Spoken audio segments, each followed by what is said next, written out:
It starts with a smell. A teacher walks into her classroom on an ordinary Tuesday morning at a high school in Tennessee.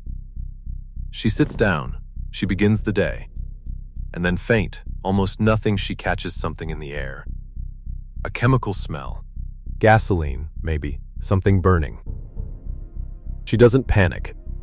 She mentions it to a colleague. Then another student says they smell it too. Then another. Within 20 minutes, she is in the nurse's office. Nausea, headache, dizziness so severe she can barely stand. By lunchtime, students are collapsing in the hallways. By the time the ambulances arrive, over 100 people have been hospitalized. Nausea, fainting, chest tightness, shortness of breath, numbness in the limbs. Real, documented, measurable physical symptoms. Environmental investigators sealed the building. They tested the air. They tested the water. They tested the soil. They tested everything.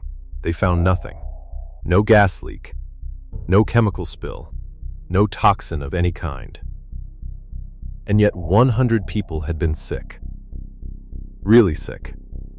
Some of them couldn't walk. What had moved through that school wasn't a poison. It was a belief. Here is something your brain does that nobody tells you about. It doesn't just process the world. It predicts it. Right now, without you realizing it, your brain is running a constant simulation. It's taking everything you've ever experienced, every pattern you've ever learned, and using that to build a model of what's about to happen. What you're going to see, what you're going to feel, what's safe and what isn't. And here's the part that matters. When your brain predicts something bad is happening to your body, it starts preparing for it. Before the threat even arrives, your heart rate changes. Your blood vessels narrow. Your nervous system shifts into a completely different mode. Chemicals flood your system. Not because anything happened, because your brain decided something was about to. Scientists have a name for this. The nocebo effect. You've probably heard of the placebo effect, where someone takes a sugar pill, believes it's medicine, and actually gets better. The nocebo effect is the exact opposite, where someone believes they're being harmed and their body actually starts to break down. This is not weakness. This is not imagination. This is biology.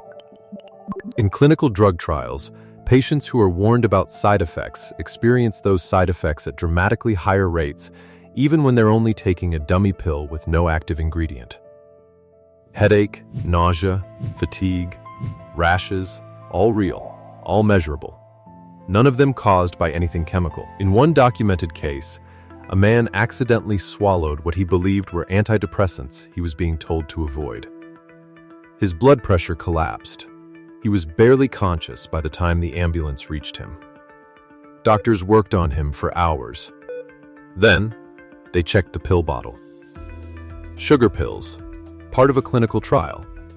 There was nothing in his system. When they told him what had actually happened, he stabilized within 15 minutes. His body had nearly killed itself in response to a belief. Now here's where it gets even stranger. Because what happened in that Tennessee school wasn't one person getting scared and making themselves sick. It was 100 people doing it simultaneously, without ever coordinating, without ever deciding to, and without most of them even knowing that's what was happening. This is what scientists call mass psychogenic illness. And it has a specific pattern. Every time it occurs, and it has occurred hundreds of times across history, it follows almost exactly the same shape.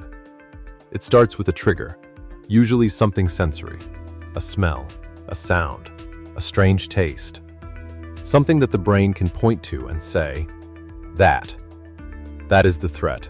Then one person gets sick. That person is almost always someone the group looks up to.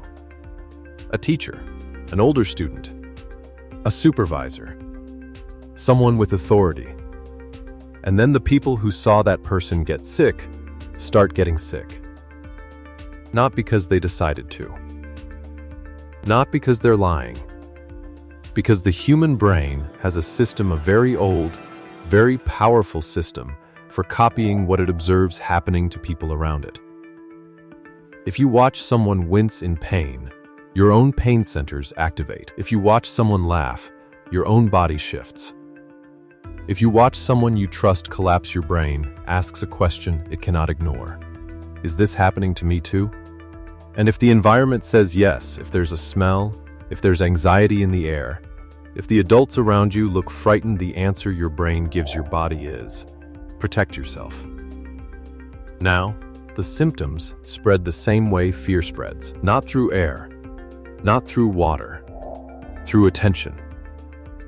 Studies show that in every documented case of mass psychogenic illness, the people who got sick first were almost always the ones who had seen or heard about the initial victims. The spread followed the social network, not the ventilation system.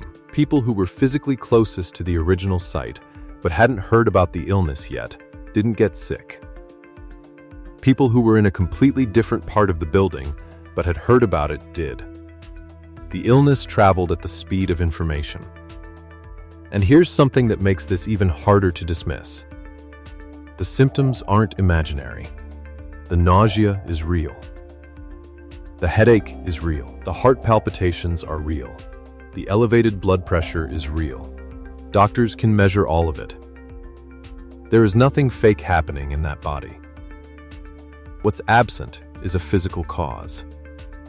That is not the same thing as saying the illness isn't real. The Tennessee school isn't an isolated case, not even close. In 2011, a teenager in a small town in upstate New York developed sudden, uncontrollable twitching. Within weeks, 18 other students in the same school had developed the same symptoms. No environmental cause was ever found. The symptoms spread along friendship lines and social media networks. In Belgium in 1999, more than 100 school children across multiple schools were hospitalized with headaches, nausea, and vomiting. The trigger appeared to be Coca-Cola. The company recalled millions of bottles. Scientists investigated. The bottles were clean. The illness was real. The cause was not. In a textile factory in the American South in the 1960s, workers began fainting in waves, claiming they'd been bitten by insects in a shipment of fabric. The building was fumigated. Entomologists searched every roll of cloth. No insects capable of causing such symptoms were ever found. The fainting spread to workers who hadn't been anywhere near the suspect fabric. Go back further. In 1518, in Strasbourg, a woman named Frau Troffea walked into the street and began dancing. She danced for days without stopping. Within a week, dozens of people had joined her. Within a month, as many as 400 people were dancing in the streets of Strasbourg, some until they collapsed from exhaustion, some until they died. The dancing plague of 1518. Fully documented in church and municipal records. Physicians at the time prescribed more dancing as the cure, believing it would break the fever. It didn't. Historians and medical scientists now believe it was a mass psychogenic event triggered by extreme stress, famine, and fear that hijacked the bodies of an entire city. And if you think this is ancient history, something that couldn't happen in the modern world, consider that we have documented mass psychogenic illness outbreaks in the age of smartphones, in schools with access to emergency medicine, in communities with environmental scientists on speed dial. It doesn't need darkness or superstition to operate. It only needs a group of people, a shared sense of threat, and a brain doing exactly what it evolved to do. Here's the question that actually matters. Why? Why would a brain do this? Why would a system that evolved to keep you alive make you sick in response to nothing? The answer is that it isn't a malfunction, it's a feature. Your nervous system evolved in a world where being wrong about danger in one direction was fatal, and being wrong in the other direction was just embarrassing. If a threat is real and you ignore it, you die. If a threat is false and you respond to it, you wasted some energy. So your brain learned to err dramatically on the side of caution, to treat ambiguity as danger, to start the emergency response before all the evidence is in. Because waiting for certainty in a world of predators gets you killed. And in that same world, watching the people around you get sick or collapse was a very reliable signal that something in your shared environment was killing them. Copying their distress response fast might save your life. That reflex is so hardwired that it still fires in a linoleum-floored high school in Tennessee in 1998. Even when there's nothing there. There's something else too, something even stranger. Studies have found that people who believe they're sensitive to certain substances, chemical smells, electromagnetic fields, certain foods, report more severe symptoms when exposed to fake versions of those substances than people who don't hold those beliefs. The belief isn't just triggering a vague unease, it's writing specific symptoms into the body with precision. Your mind has a vocabulary for illness. And when it decides to speak, the body has no choice but to listen. The students in that Tennessee school weren't weak. They weren't hysterical. They weren't faking anything. Their brains were doing something extraordinarily sophisticated, modeling a threat their environment seemed to confirm was real, and responding to protect them. The tragedy isn't that their minds failed them. It's that their minds were working perfectly, in the wrong direction. The Warren County High School was reopened after investigators confirmed the building was clean. Many students were afraid to return. Some refused. Because here's the final, hardest part. Knowing the truth doesn't always fix it. Once the brain has decided something is a threat, logic alone is often not enough to disarm it. The students who went back to that school still smelled things, still felt uneasy. Some reported symptoms for months. The nocebo effect can outlast the belief that triggered it, because the body remembers. This is what makes mass psychogenic illness one of the most human things that has ever been documented. It's not a failure of intelligence or character. It's the unavoidable consequence of being a creature whose mind and body aren't two separate systems. They are one system. And that system responds to what it believes, not just to what is real. The smell that started it all? The investigators never identified it. It may have been entirely ordinary. A car exhaust drifting through an open window. A cleaning product used that morning.